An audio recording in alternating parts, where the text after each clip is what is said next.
நண்பர்களே, welcome to my channel let's play fantasy. இன்னைக்கு நம்ம என்ன மேட்சுக்கான ப்ரெடிக்ஷன் பார்க்க போறோம்னா ரொம்ப முக்கியமான மேட்சான RCB versus KKR, Virat Kohli versus Gautham Gambhir மேட்சுக்கான prediction தான் பார்க்க போறோம். 36வது ஐபிஎல் மேட்ச். நீங்க நம்மளுடைய டெலிகிராம் சேனல்ல ஜாயின் பண்ணல அப்படின்னா மறக்காம ஜாயின் பண்ணிக்கோங்க நண்பா. முக்கியமான அப்டேட் பிளஸ் ஃபைனல் டீம் எல்லாமே நம்மளுடைய டெலிகிராம் சேனல்ல ஃப்ரீயா தான் கொடுத்துட்டு இருக்கோம். ஸோ மறக்காம ஜாயின் பண்ணிக்கோங்க. அதே போல நீங்க இது வரைக்கும் விஷன் 11 ஆப்ல ஜாயின் பண்ணலாம், ஜாயின் பண்ணிக்கோங்க. சிஎஸ்கே டீமுக்கு அபிஷியல் பார்ட்னரா இருக்கிறாங்க. நீங்க ஸ்மால் லீக்கா இருந்தாலும் சரி, கிராண்ட் லீக்கா இருந்தாலும் சரி, ரொம்பவே வந்து உங்களுக்கு பாத்தீங்கன்னா சூப்பரான ஒரு ஆப்பா இருக்கும். ஸ்மால் லீக்ல ஒரே கிளிக்ல ஒரு கான்டெஸ்ட்ல இருந்து 500 கான்டெஸ்ட் வரைக்கும் ஜாயின் பண்ணக்கூடிய ஆப்ஷன் வந்து பாத்தீங்கன்னா வச்சிருக்காங்க. சோ இது வரைக்கும் விஷன் 11 ஆப்ல ஜாயின் பண்ணாதவங்க ஜாயின் பண்ணிக்கோங்க. லிங்க் வந்து டிஸ்கிரிப்ஷன் பாக்ஸ்ல கொடுத்துருக்கோம். சோ இன்னைக்கு மேட்ச் வந்து பாத்தீங்கன்னா கல்கட்டால இருக்கக்கூடிய ஈடன் கார்டன்ல தான் இந்த மேட்ச் வந்து நடக்குது. ஸோ இந்த பிச்சை வந்து உங்க எல்லாருக்குமே தெரியும், நான் சொல்லணும்னு இல்லை. ரொம்பவும் வந்து பாத்தீங்கன்னா சின்ன பிச்சு தான். அதாவது லாஸ்ட் மேட்ச் வந்து பாத்தீங்கன்னா எதிர்பாராத விதமா கொஞ்சம் லெக் சைடு வந்து கொஞ்சம் மீட்டர் அதிகமா போட்டாங்க. ஆனா ஆஃப் சைடு வந்து பாத்தீங்கன்னா 59 தான். பொதுவா இந்த பிச்சு வந்து 63க்கு மேல போட மாட்டாங்க. கல்கட்டா வந்தாலே சின்ன பிச் அப்படிங்கிறது தான் இருக்கும். ஆனா லாஸ்ட் மேட்ச் வந்து மட்டும் லெக் சைடு கொஞ்சம் லென்த் போட்டாங்க. ஸ்ட்ரைட் வந்து பொதுவா எல்லா பிச்சுமே இந்தியாவை பொறுத்த வரைக்கும் 74 to 76 இதுதான் பொதுவா எல்லாமே இவ்வளவுதான் போடுவாங்க. அண்ட் பிச்சு பாத்தீங்கன்னா உங்களுக்கு தெரியும். ஸோ இந்த கிரவுண்டை பொறுத்த வரைக்கும் ஃபுல்லா வந்து பாத்தீங்கன்னா பேட்டிங் பிச்சு தான். ஸோ பேட்ஸ்மேன் வந்து ஈஸியா ஸ்கோர் பண்ணலாம். பால் வந்து எந்த ஒரு ஸ்விங் எதுவுமே இல்லாம பால் வந்து நைஸா வந்து பாத்தீங்கன்னா பேட்டுக்கு வரும். ஸோ அதனால பேட்ஸ்மேனுக்கு வந்து நல்லா ஸ்கோர் பண்ணலாம். அதே மாதிரி ஃபாஸ்ட் பவுலர்ஸும் விக்கெட் எடுக்கிறாங்க. அதுக்கு ஈக்குவலா பாத்தீங்கன்னா இந்த கிரவுண்ட்ல ஸ்பின்னர்ஸும் விக்கெட் எடுப்பாங்க. நீங்க ரீசெண்டா நடந்த மேட்சஸோட ரிசல்ட் எல்லாம் பாத்தீங்கன்னாலே தெரியும். லாஸ்டா வந்து பாத்தீங்கன்னா 16ஆம் தேதி நடந்த கேகேஆர் வெர்சஸ் ஆர்ஆர் மேட்ச் வந்து பாத்தீங்கன்னா ஃபுல்லா ஒரு ஹை ஸ்கோர் மேட்ச் தான். கடைசி வரைக்கும் பாத்தீங்கன்னா பட்லர் 2 மேட்ச முடிச்சு கொடுப்பாரு. கடைசி பால்ல 2 விக்கெட் வித்தியாசத்துல வின் பண்ணுவாங்க. ஃபாஸ்ட் 8, ஸ்பின்னரும் பாருங்க 5 விக்கெட் அவங்களுக்கு ஈக்குவலா ஸ்கோர் பண்ணியிருக்காங்க. அதுக்கு 14 ஏப்ரல் பாத்தீங்கன்னா லக்னோ வெர்சஸ் கேகேஆர் மேட்ச் ஒரு ஆவரேஜான ஸ்கோர் பண்ணாலும் இந்த மேட்ச் வந்து ஃபாஸ்ட் பவுலர்ஸ் வந்து நல்லா விக்கெட் எடுத்திருக்காங்க. கேகேஆர் வந்து 8 ரன் வித்தியாசத்துல வின் பண்ணியிருக்காங்க. அடுத்து கேகேஆர் வெர்சஸ் எஸ்ஆர்எச் மேட்ச் பாத்தீங்கன்னா ஒரு 200+. சோ டோட்டலா 3 மேட்ச் தான் நடந்திருக்கு. அதுல 2 மேட்ச் வந்து பாத்தீங்கன்னா 200+ வந்து ஸ்கோர் பண்ணிருக்காங்க. சோ இதுதான் சொல்றேன், பேட்ஸ்மேனுக்கு வந்து நல்லா இம்பார்ட்டன்ட் கொடுக்கலாம் அப்படின்னு. 3 மேட்ச்லயுமே பாத்தீங்கன்னா ஃபாஸ்ட் பவுலர்ஸ் வந்து நல்லா விக்கெட் எடுத்திருக்காங்க. சோ நம்ம இதே மாதிரி 4வது மேட்சும் நடக்கும்னு நம்ம வந்து நினைக்கலாம். சோ அதனால வந்து பாத்தீங்கன்னா ஃபாஸ்ட் சப்போர்ட் பண்ற மாதிரி கொடுங்க. பட் இருந்தாலும் சுனில் நரேன், வருண் சக்கரவர்த்தி எல்லாம் இருக்கிறதுனால ஸ்பின்னுக்கு வந்து கொஞ்சம் இம்பார்ட்டன்ஸ் வந்து கொடுத்துக்கோங்க.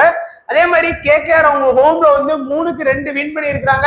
இன்னைக்கு ஆர்சிபி கூட விளையாடுறாங்க. ஆல்ரெடி இந்த சீசன்ல ஒரு மேட்ச் ஆடி வின் பண்ணிட்டாங்க. சோ ஆர்சிபிக்கும் கேகேஆருக்கும் ஏணி வச்சா கூட இட்டாது. அதனால ஏதாச்சும் ஒரு இது நடந்தா மட்டும்தான் ஆர்சிபி வின் பண்ணும். அதனால நீங்க வந்து கேகேஆருக்கு ஃபேவரட்டாவே டீம் வந்து கிரியேட் பண்ணுங்க. அண்ட் இது வரைக்கும் இந்த சீசன்ல இந்த பிச்சில் வந்து பாத்தீங்கன்னா டோட்டலா நமக்கு வந்து 3 மேட்ச் நடந்திருக்கு. ஒரு பேட்டிங் ஃபர்ஸ்டும் ஒரு 2 பேட்டிங் செகண்ட் வின் பண்ணி இருக்காங்க. 150 169க்குள்ள 2 இன்னிங்ஸும் 190+ தான் வந்து பாத்தீங்கன்னா 4 இன்னிங்ஸ் ஸ்கோர் பண்ணிருக்காங்க. High score RR 224, low score Lucknow 161 score பண்ணிருக்காங்க. சோ இப்போ வந்து 2 டீமுக்கான head to head RCB versus KKR 33 match 2 team ஆடி இருக்காங்க. இதுல 14 ஆர்சிபி வின் பண்ணிருக்காங்க, 19 ஆர்சிபி தோத்துருக்காங்க. 19 கேகேஆர் வின் பண்ணிருக்காங்க, 14 தோத்துருக்காங்க. ஆர்சிபியோட ஹை ஸ்கோர் 213, லோ ஸ்கோர் 49. கேகேஆரோட ஹை ஸ்கோர் 222, லோ ஸ்கோர் வந்து பாத்தீங்கன்னா 84. சோ இப்ப பவுலர்ஸோட பேட்டில் பாத்துடலாம். சோ பேட்டில் வந்து பாத்தீங்கன்னா தெளிவா இருக்கு. சோ நீங்க இதை பார்த்து கூட டீம்ஸ் வந்து கொஞ்சம் இம்பார்ட்டன்ஸ் கொடுத்து போடுங்க. சோ விராட் கோலியை பொறுத்த வரைக்கும் வருண் சக்கரவர்த்தி பால்ல ஒரு டைம் வந்து விக்கெட் விட்டுருக்காரு, ஸ்டார்க் பால்ல ஒரு டைம் அவுட் ஆயிருக்காரு, சுனில் நரேன் பால்ல 6 டைம் வந்து விக்கெட் விட்டுருக்காரு, ரசல் பால்ல பாத்தீங்கன்னா 4 டைம் வந்து அவுட் ஆயிருக்காரு. சோ சுனில் நரேன், ரசல் பால்ல விராட் கோலி ரொம்பவே வந்து பாத்தீங்கன்னா கொஞ்சம் வீக்கா பெர்ஃபார்ம் பண்ணியிருக்காரு. அடுத்து நம்ம டியூ பிளஸிஸை பொறுத்த வரைக்கும் வருண் சக்கரவர்த்தி பால்ல ஒரு டைம், ஹர்ஷித் ராணா பால்ல ஒரு டைம், ஸ்டார்க் பால்ல பாத்தீங்க அப்படின்னா கொஞ்சம் வீக்கா பெர்ஃபார்ம் பண்ணி இருக்கிறாரு. அதுக்கப்புறம் சுனில் நரேன் பால்ல 2 டைம் அண்ட் சுயா சர்மா பால்ல ஒரு டைம், ரசல் பால்ல பாத்தீங்கன்னா 5 டைம் வந்து பாத்தீங்கன்னா விக்கெட் விட்டுருக்கிறாரு. ஸோ ஸ்டார்க்கும் சரி ரசலும் சரி டியூ பிளஸிஸ அதிகமா அவுட் ஆகியிருக்காங்க. ஸ்டார்க் வந்து opening bowler, du Plessis opening batsman. Maybe அந்த காம்பினேஷன் ஒர்க் ஆகலாம். அடுத்த படிடரை பொறுத்த வரைக்கும் வருண் சக்கரவர்த்தி, சுயா சர்மா, ரசல் பால்ல தலா ஒரு டைம் வந்து பாத்தீங்கன்னா விக்கெட் விட்டுருக்கிறாரு. கிரீனை பொறுத்த வரைக்கும் ரசல் பால்ல மட்டும் ஒரு டைம் வந்து அவுட் ஆயிருக்கிறாரு. டிகே வந்து வருண் சக்கரவர்த்தி, சுனில் நரேன், ஷியா சர்மா பால்ல தலா ஒரு டைம் வந்து விக்கெட் விட்டுருக்கிறாரு. மஹிபால் லூமர், வருண் சக்கரவர்த்தி பால்ல ஒரு டைம். சோ வருண் சக்கரவர்த்தி பாத்தீங்கன்னா ஓரளவுக்கு எல்லார் நேம்லயும் வர்றாரு. வருண் வருண் வருண் எல்லார் நேம்லயும் பாத்தீங்கன்னா அட்மோஸ்ட் ஒரு வாட்டியாச்சும் வந்துடுறாரு. சோ அதனால வருணுக்கு வந்து நீங்க இம்பார்ட்டன்ஸ் கொடுக்கலாம். சோ இதெல்லாம் கிராண்ட் லீக்கு வந்து உங்களுக்கு யூஸ் ஆகும், மெகா லீக்கு. அதே மாதிரி சுனில் நரேன் வந்து பாத்தீங்கன்னா எல்லார் நேம்லயுமே வந்து இருக்கிறாரு, ரசலும் இருக்கிறாரு. சோ சுனில் நரேன் ஏன்னா இவங்க பேட்டிங்கும் பண்ணுவாங்க, பவுலிங்கும் பண்ணுவாங்க. அதே மாதிரி ஆண்டர் ரசல் வந்து பாத்தீங்கன்னா பேட்டிங் இருக்கு, பவுலிங் இருக்கு. சோ எக்ஸ்ட்ரா வேணா ஸ்டார்க் வேணா 2 பிளேயர் ஓப்பனிங் பவுலர் பேட்ஸ்மேனே விக்கெட் எடுத்திருக்காரு. விராட் கோலியும் ஒரு டைம் விக்கெட் எடுத்திருக்காரு, du Plessis 3 time. So Starc opening bowler அந்த காம்பினேஷனுக்கு ஏத்த மாதிரி ஒரு டீம்ல வேணா இம்பார்ட்டன்ஸ் கொடுத்துக்கோங்க. அடுத்து பார்க்கக்கூடியது கேகேஆர் பேட்ஸ்மேன் வந்து எப்படி பெர்ஃபார்ம் பண்ணிருக்காங்கன்னு நம்ம பார்க்கலாம். சோ கேகேஆரை பொறுத்த வரைக்கும் பிலிப் சால்ட் வந்து ஜோசப் ஒரு டைமும், கரண் சர்மா ஒரு டைமும், மேக்ஸ்வெல் 2 டைமும், விஜயகுமார் வந்து ஒரு டைம் வந்து விக்கெட் எடுத்திருக்காங்க. சோ இதுல மேக்ஸ்வெல் தான் அதிக விக்கெட் எடுத்திருக்காரு, அவர் பிளேயிங் லெவல்ல இருக்க மாட்டார். அடுத்து வெங்கடேஷ் ஐயரை பொறுத்த வரைக்கும் ஆகாஷ் தீப், யாஸ் தயால், அல்சாரி ஜோசப் தலா ஒரு டைம் வந்து விக்கெட் எடுத்திருக்காங்க. அடுத்து ஸ்ரேயஸ் ஐயரை பொறுத்த வரைக்கும் யாஸ் தயால் பால்ல ஒரு டைமும், சிராஜ் பால்ல 2 டைமும், ஜோசப் பால்ல 3 டைமும், மேக்ஸ்வெல் பால்ல ஒரு டைம். சோ நம்ம ஸ்ரேயஸ் ஐயரை பொறுத்த வரைக்கும் ஜோசப் பால்லையும் சரி, சிராஜ் பால்லையும் சரி கொஞ்சம் வீக்கா பெர்ஃபார்ம் பண்ணியிருக்கிறாரு. ரிங்கு வந்து யாஸ் தயால் பால்ல ஒரு டைம் வந்து பாத்தீங்கன்னா அவுட் ஆயிருக்கிறாரு. சோ யாஸ் தயால் பால்ல தான் 5 பால் 5 6 அடிச்சு அன்னைக்கு மேட்சை பினிஷ் பண்ணி கொடுப்பாரு, ஞாபகம் இருக்கும்னு நினைக்கிறேன். ரசல் வந்து சிராஜ் பால்ல 2 டைம், ஜோசப் பால்ல 2 டைம், கரண் சர்மா பால்ல ஒரு டைம் வந்து பாத்தீங்கன்னா விக்கெட் விட்டுருக்காரு. சுனில் நரேன் சிராஜ் பால்ல 2, டாகர் பால்ல 1, ஜோசப் பால்ல 2, கரண் சர்மா பால்ல 2, மேக்ஸ்வெல் பால்ல 1. சோ சுனில் நரேன் கொஞ்சம் வீக்கா தான், எல்லாரும் கூட நல்லா ஆடி இருக்காரு. பட் கொஞ்சம் ஆர்சிபி பவுலர்ஸ் கொஞ்சம் வீக்கா தான் பெர்ஃபார்ம் பண்ணியிருக்கிறாரு. சோ பவுலர்ஸ் ஸ்டாட் எல்லாருமே கேட்டீங்க. சோ இதுக்காக தான் கஷ்டப்பட்டு எல்லாருமே பெர்ஃபெக்டா கொடுத்துருக்கிறேன். சோ அதுக்காகவே வீடியோ லைக் பண்ணிருங்க நண்பா. சோ இப்போ டைரக்டா நம்ம ப்ரெடிக்ஷன் போயிடலாம். சோ ஃபர்ஸ்ட் வந்து பாத்தீங்க அப்படின்னா நம்ம ஈஸியா ப்ரெடிக்ட் பண்ணலாம். இந்த மேட்ச் வந்து பாத்தீங்கன்னா ஆல்மோஸ்ட் அதாவது ஒரு 90% கேகேஆர் வின் பண்றதுக்கான பாசிபிலிட்டி தான் இருக்கு. ஏன்னா அவங்களோட ரீசன்ட் மேட்ச் எல்லாமே சூப்பரா ஆடுறாங்க. அதனால பாத்தீங்கன்னா எல்லாருமே காமனா வந்து பாத்தீங்கன்னா சுனில் நரேனை வந்து அவங்களோட டீம்ல வந்து எடுத்துருவாங்க. ரீசன்ட் எல்லா மேட்சுமே அவர் விளாண்ட ஒரு மேட்ச் கூட பாத்தீங்கன்னா இது வரைக்கும் ஃபிளாப்பான ரிசல்ட் வாங்கி கொடுக்கல. 6க்கு 6மே வந்து பாத்தீங்கன்னா சூப்பரான பாயிண்ட் வாங்கி கொடுத்துருக்காரு. அதுக்கு அடுத்தபடியா பாத்தீங்கன்னா எல்லாருமே இம்பார்ட்டன்ஸ் கொடுக்கறது ரசல். ரசலுமே பாத்தீங்க அப்படின்னா ஒரு சில மேட்ச் ஒரு 6க்கு 4 மேட்ச் வந்து பாத்தீங்கன்னா நல்ல ரிசல்ட் வாங்கி கொடுத்துட்டாரு.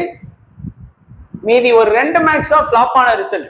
சோ காமனா எல்லாருமே அவங்களோட டீம்ல சுனில் நரேன், ரசல் இந்த 2 பேருமே கண்டிப்பா இருப்பாங்க. அண்ட் அதுக்கப்புறம் பாத்தீங்க அப்படின்னா விக்கெட் கீப்பர் ஆப்ஷன்ல எல்லாருமே இன்னைக்கு வந்து டிகேக்கும் இம்பார்ட்டன்ஸ் கொடுக்குறாங்க. சோ நான் என்ன பொறுத்த வரைக்கும் பிலிப் சால்ட்டும் ஓரளவுக்கு இம்பார்ட்டன்ட் கொடுக்கக்கூடிய ஒரு பிளேயர் தான். ஏன்னா அவரும் பாத்தீங்கன்னா லாண்ட ஒரு எல்லா மேட்ச்லயுமே ஓரளவுக்கு வந்து விக்கெட் கீப்பிங் ஆப்ஷன்ல இருக்கிறதுனால அதுலயும் வந்து பாயிண்ட் வாங்கி கொடுப்பாரு. 3 பிளேயர் ஆச்சு.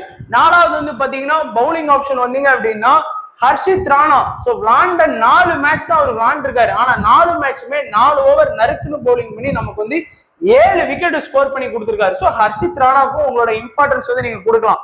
அதே மாதிரி வைபவ் அரோராவும் பாத்தீங்கன்னா விளாண்ட 4 மேட்ச் வந்து பாத்தீங்கன்னா கொஞ்சம் ஓவர் கம்மியா, 1 ஓவர் கம்மியா போடுவார். 3 ஓவர் அதிகபட்சமா 4 ஓவர்ல இருந்து 3 ஓவர் இதுதான் பவுல் பண்றாரு. ஆனா விளாண்ட எல்லா மேட்சுமே விக்கெட் எடுத்து கொடுத்திருக்காரு அரோரா. அடுத்து வருண் சக்கரவர்த்தி பாத்தீங்கன்னா விளாண்ட 6 மேட்சுமே ஓரளவுக்கு 4 ஓவர் கம்ப்ளீட்டா பவுலிங் பண்ணி இருக்கிறாரு.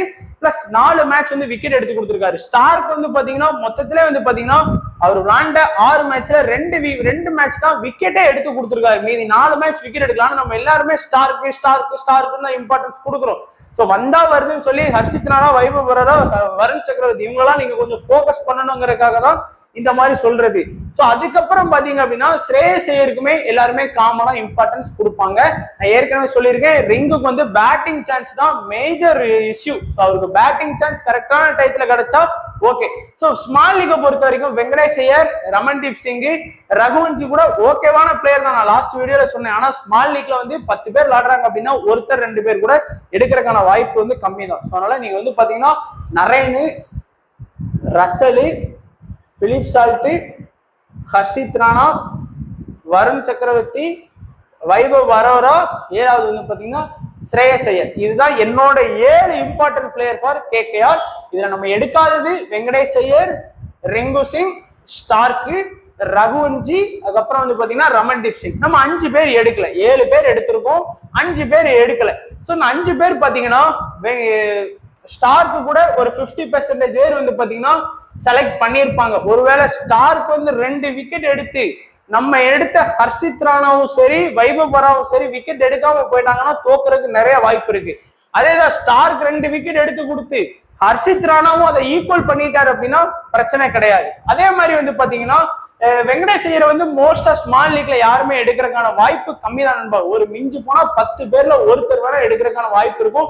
ரிங்கு வேணா 10ல 2 பேர் எடுக்கிறதுக்கான வாய்ப்பு இருக்கும். இந்த வெங்கடேஷ் ஐயரும் ரிங்கும் அடிக்கிற ரன்னை இப்ப ஃபார் எக்ஸாம்பிள் ரிங் வந்து ஒரு இந்த மேட்ச்ல ஒரு 35 ரன் அடிக்காரு, வெங்கடேஷ் ஐயர் வந்து ஒரு 28 ரன் ஸ்கோர் பண்றாரு எக்ஸாம்பிளுக்கு வச்சுக்கிட்டீங்க அப்படின்னா, அந்த ரன்னை வந்து ஸ்ரேயஸ் ஐயர் நம்ம எடுக்கக்கூடிய பேட்ஸ்மேன் ஸ்ரேயஸ் ஐயர் வந்து ஒரு 25 அடிச்சா கூட போதுமானதா இருக்கும். ஒரு 35 இந்த மாதிரி ஸ்கோர் பண்ணிட்டாருன்னா, அதாவது அவங்க அடிச்சதை விட நிறைய அடிச்சாருன்னா நமக்கு லாபம். அதை விட ஒரு 10 ரன் கம்மி அடிச்சாலும் பிரச்சனை கிடையாது, மேனேஜ் பண்ணிக்கலாம். சோ வெங்கடேஷ் ஐயர் ரிங்குக்கு பதிலா நம்ம ஸ்ரேயஸ் ஐயரை ட்ரம்பா வச்சிருக்கோம், அவ்வளவுதான் நண்பா.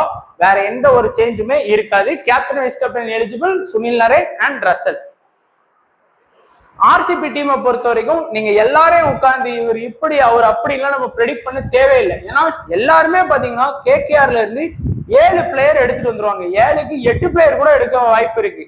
ஒரு மீதி உள்ள ஒரு 4 பிளேயர் தான் வந்து பாத்தீங்கன்னா நம்ம வந்து போக்கஸ் பண்ண போறோம். அந்த 4ல வந்து பாத்தீங்கன்னா மஸ்டா வந்து பாத்தீங்கன்னா விராட் கோலி இருப்பார். எல்லா மேட்சுமே அவரால் முடிஞ்சது வந்து பாத்தீங்கன்னா ஆர்சிபிக்கு சரி நம்ம ஃபேண்டசிக்கு சரி கான்ட்ரிபியூட் பண்ணி கொடுத்துட்டு தான் இருக்காரு. ஸோ 1வது பிளேயரா வந்து பாத்தீங்கன்னா விராட் கோலியை வந்து எல்லாருமே செலக்ட் பண்ணிடுவாங்க. 2வது வந்து பாத்தீங்கன்னா இன்னைக்கு ஒரு டிப்ஸ் இது வச்சுக்கலாம், நம்ம ஒரு இது வச்சுக்கலாம். அதாவது டியூப்ளசிஸை 2வது ட்ரை பண்ணலாமா இல்ல வில்ஜாக்க வந்து 2வது ட்ரை பண்ணலாமா அப்படிங்கிறது ஒண்ணு இருக்கு. ஏன்னா டியூப்ளசிஸ் கன்சிஸ்டன்சியா பாத்தீங்கன்னா ஒரு 3 மேட்சா சூப்பரான இன்னிங்ஸ் அவரால் ஏண்டதை ஒரு டீமுக்கு பண்றாரு. வில்ஜாக் வந்து பாத்தீங்கன்னா பெருசா ஸ்கோர் பண்ணவே இல்லை. நிறைய ஃபர்ஸ்ட் வந்த மேட்ச் வந்து பாத்தீங்கன்னா அவர் இந்த மேட்ச் வந்து 70% செலக்டடு.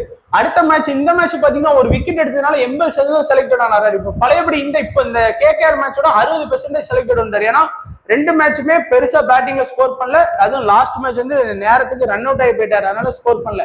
சோ நிறைய பேர் விராட் டியூப்ளசிஸ் எடுத்துட்டு வர்றதுக்கான வாய்ப்பு இருக்கு. நீங்க வில்ஜாக்கை கூட 2வது பிளேயர்ல வந்து நீங்க சூஸ் பண்ணிக்கலாம். 3வது வந்து பாத்தீங்க அப்படின்னா நிறைய பேர் வந்து தினேஷ் கார்த்திகை சூஸ் பண்ணியிருக்காங்க நண்பா. சோ 80% பேருக்கு மேல டிகே நம்பி இருக்காங்க. ஏன்னா அவரோட லாஸ்ட் ஒரு இந்த சீசன்ல அவர் நல்லாவே பெர்ஃபார்ம் பண்ணாரு. குறிப்பா லாஸ்ட் 2 மேட்சா பாத்தீங்கன்னா ஒரு பயங்கரமான அடி, அது மட்டும் இல்லாம விக்கெட் கீப்பர் ஆப்ஷன்ல இருக்காரு. அதனால சேஃபா 3வது ஆப்ஷன்ல நீங்க டிகேயோட போலாம். 4வதா பாத்தீங்க அப்படின்னா நிறைய பேர் வந்து கிரீனா இல்ல ஃபெர்குசனா அப்படிங்கறத டிசைட் பண்ணோம். நான் கிரீன் விளாண்டாருன்னா கிரீன், ஏன்னா ஃபெர்குசன் வந்து கண்டிப்பா விக்கெட் டேக்கிங் போல எப்படி கேவலமா பவுலிங் பண்ணாலும் விக்கெட் எடுத்துருவாரு. நமக்கு தேவை விக்கெட் தான். ஒரு விக்கெட்டுக்கு 25 பாயிண்ட், அது ஸ்டம்பிட்டு கேட்சர், அது ஸ்டம்பிட்டு போல்டு எல்பி அதெல்லாம் இருந்தா 8 பாயிண்ட் எக்ஸ்ட்ரா. அப்படிங்கும் போது கிரீன் வெர்சஸ் இது. ஸோ இந்த 4 மீதி நீங்க யாரையுமே பெருசா போக்கஸ் பண்ண வேணாம். கொஞ்சம் நீங்க போக்கஸ் பண்ணணும்னு நினைச்சீங்கன்னா சிராஜ் பிளேயிங் லெவல்ல இருந்தாருன்னா சிராஜுக்கு வேணா கொஞ்சம் இம்பார்ட்டன்ஸ் கொடுக்க பாருங்க. சிராஜ் அண்ட் படிடர் இந்த 2 பேர்ல 5வது ஆப்ஷன்ல யாராவது வேணும்னா நீங்க எடுத்துக்கலாம். அதாவது 1வது ஸ்வேரா விராட் கோலி பிக் பண்ணிடுறீங்க, 2வது டியூப்ளசிஸ் வேணுமா வில்ஜாக் வேணுமாங்கிறது நீங்களே சூஸ் பண்ணிக்கோங்க. ஏன்னா இப்போ 10 பேர்ல 6 பேர் வந்து டியூப்ளசிஸ் எடுத்துட்டு வருவாங்க, 4 பேர் வந்து வில்ஜாக் வந்து எடுத்துட்டு வருவாங்க. அடுத்து டிகே வந்து 10ல 8 பேர் வந்து எடுத்துட்டு வர்றதுக்கான வாய்ப்பு இருக்கு. அடுத்து கிரீனா ஃபெர்குசனாங்கிறத நீங்களே டிசைட் பண்ணிக்கோங்க. வேணும்னா சிராஜ் அண்ட் படிடர் இந்த 2 பேர்ல யாராச்சும் ஒருத்தர் கூட நீங்க ட்ரை பண்ணி பார்க்கலாம். சோ இப்போ நம்மளுடைய ஸ்மால் லீக் டீம் பாத்தீங்கன்னா உங்களுக்கு இன்னமும் ஒரு சில ஐடியாஸ் கண்டிப்பா கிடைக்கும். அதாவது Philip salt, decay, Virat Kohli, du Plessis, ஸ்ரேயஸ் ஐயர், சுனில் நரேன், ரசல், வில்ஜாக், வருண் சக்கரவர்த்தி, ஃபெர்குசன், ஹர்ஷித் ராணா நம்ம சொன்ன மாதிரிதான் டீம் செட் பண்ணியிருக்கோம். இதுல வந்து பாத்தீங்க அப்படின்னா கொஞ்சம் ரிஸ்க் எடுக்கலாம். நீங்க வேணா நம்ம வந்து ரிஸ்க்கும் எடுத்திருக்கோம். எல்லாருமே இந்த இடத்துல ஸ்டார்க் தான் வருவாங்க. ஸ்டார்க் எடுத்து கொடுக்கக்கூடிய பாயிண்டா ஹர்ஷித் ராணா எடுத்து கொடுத்துட்டாருன்னா ஓகே, பிரச்சனை கிடையாது. இல்லைன்னா பிரச்சனை இருக்கு. அதே மாதிரி வருண் சக்கரவர்த்தி வந்து ஓரளவுக்கு சேஃபான பிளேயர் தான். அதே மாதிரி இந்த ஸ்ரேயஸ் ஐயர் இடத்துல வந்து பாத்தீங்க அப்படின்னா நமக்கு வந்து ரிங்கும் எடுத்துட்டு வர்றதுக்கான வாய்ப்பு இருக்கு, வெங்கடேஷ் ஐயர் எடுத்து வர்றதுக்கான வாய்ப்பு இருக்கு ஆப்போனண்ட். ஸோ ரிங்கும் வெங்கடேஷ் ஐயர் எடுத்து கொடுக்க பாயிண்ட் ஸ்ரேயஸ் ஐயர் எடுத்து கொடுத்தா சேஃப். அதே மாதிரி ஃபேப், வில்ஜாக் 2 பேர்ல யாராச்சும் ஒருத்தர் எடுத்துட்டு வர்றதுக்கான வாய்ப்பு இருக்கு ஆப்போனண்ட். அதுக்கு பேரா எக்ஸ்ட்ரா ஒரு கேகேஆர்ல கூட ஒரு பவுலிங் ஆப்ஷனா ஸ்டார்க்கு கூட எடுத்துட்டு வர்றதுக்கான வாய்ப்பு இருக்கு. இல்ல வைபவ் பரோராவை கூட 7 பிளேயரா எடுத்துட்டு வரக்கான வாய்ப்பும் இருக்கு. அதையும் கொஞ்சம் கவனமா பார்த்துக்கோங்க. கேப்டன் வைஸ் கேப்டன் பிக்ஸ்டு இந்த மேட்ச்லாம். Sunil Narine captain, Russell vice captain, இன்னும் அதிகபட்சமா போனா விராட் கோலி வேணா வைஸ் கேப்டனா ட்ரை பண்ணுவாங்க.